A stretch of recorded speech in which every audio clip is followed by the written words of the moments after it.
이번 지급 대상이 생계급여 수급자까지 확대되고 지급액도 자녀 1인당 최대 50만 원에서 70만 원까지 올라갑니다.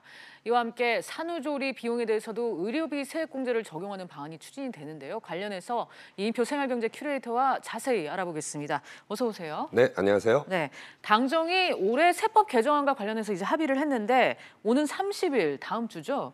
확정돼서 이제 발표할 계획입니다. 관심이 쏠렸던 게 이제 자녀 장려금 지급 대상이고 지급액 확대였는데 이와 관련해서 좀 자세히 짚어볼까요? 네, 지난 26일에 당정 세법 개정안이 협의가 이루어졌죠. 크게 큰 틀을 한번 보면은 그게 이제 부유층에 좀 쏠려 있는 소득을 재분배하겠다는 것과 그리고 세금이 부과되지 않는 사각지대를 해소하겠다.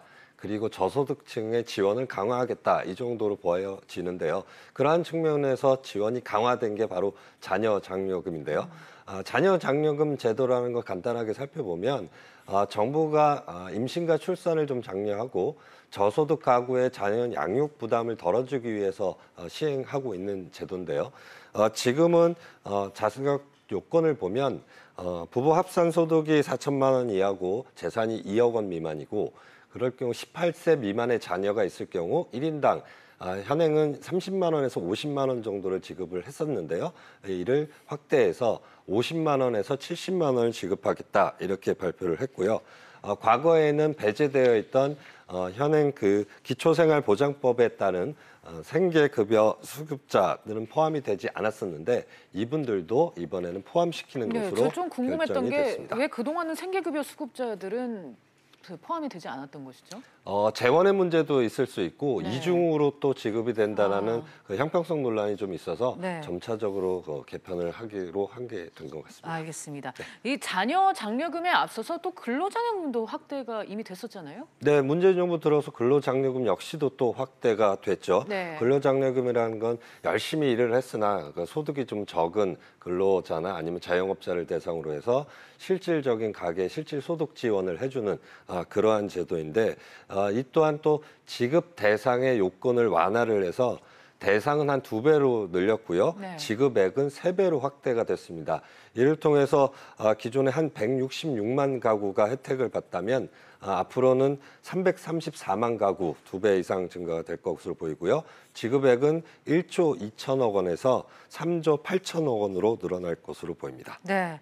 우리 사회, 우리 경제에 있어서 이 출산 문제 그리고 또 일자리 문제가 워낙 시급한 문제다 보니까 이렇게 이제 장려금을 내놓는 이제 정책을 내놓은 것인데 네. 일자리 창출과 고용 유지에 있어서 여기에서도 이제 세제 지원이 또 달라지게 되죠. 이건 어떤 내용입니까? 네, 기존에도 그 중소기업에 한해서 중소기업이 고용 창출을 했을 경우에 추가 고용된 인원에 한해서 고용보험료라든지 사회보험료를 한 50에서 100%를 감액해주는 제도가 있었는데요. 이 제도를 3년간 추가로 또 연장하기로 했었고요. 그 다음에 청년이 창업을 했다든지 아니면 산업위기지역, 고용위기지역 이런 곳에서 창업을 했을 경우에는 5년간 법인세하고 소득세도 면제해주기로 했습니다. 그리고 신성장 기술에 필요한 연구 개발비에 의한 비용은 또 이제 혜택을 줬었는데요. 이 안에 4차 산업혁명 기술까지 좀 포함을 시켜서 항목을 좀 확대를 시켰습니다. 네. 그리고 이제 내년부터는 1인당 최대 30만 원의 산후조리원비를 돌려받을 수 있다는데 네, 이 결정은 또 어떻게 나오게 된 겁니까? 네, 지금도 이제 우리가 세액공제를 받을 때 교육비하고 의료비의 경우에는 특별세액 공제 항목에 포함돼서 소득의 한 초과 3%에 초과되는 부분에 한해서는 700만 원 한도에서 15% 정도 세액 공제가 이루어져 왔었는데 네. 이런 특별 공제 세액과 같은 방향으로 이제 산후조리원 비용도 포함시키겠다는 겁니다. 다만 이제 연소득이 7천만 원이 넘어가거나 아니면 산후조리 비용을 200만 원 이상을 쓰신 분들 그러니까 이런 부유층들이나 초호화 산후조리원을 이용하시는 분들은 좀 제한을 두겠다 이렇게 해서 대상을 제한을 두고 있습니다. 네.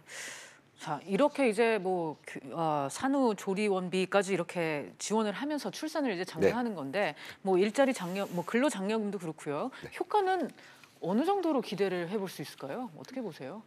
지금 이렇게 보면은 이건 좀 직접적인 지원에 맞는데 많은 전문가들이 근본적인 대책이 좀 필요하지 않느냐라는 지적들을 하고 있습니다. 물론 맞는 지적들이지만 그러한 지적 에 대한 대안도 필요하겠지만 이런 직접적인 실질적인 지원도 바로바로 혜택을 볼 수 있도록 해주는 것도 맞는 정책이라고 저는 판단을 하고 있습니다. 네. 마지막으로 이번 세법 개정안에 포함된 내용들, 역외 탈세 방지 그리고 에너지 세제 개편 이런 것도 들어가 있는데 여기서도 간단히 정리 좀 부탁드릴게요. 네. 그 국외 직접 투자를 하고도 신고를 하지 않은 분에 대해서는 과태료가 인상이 되고 있고요.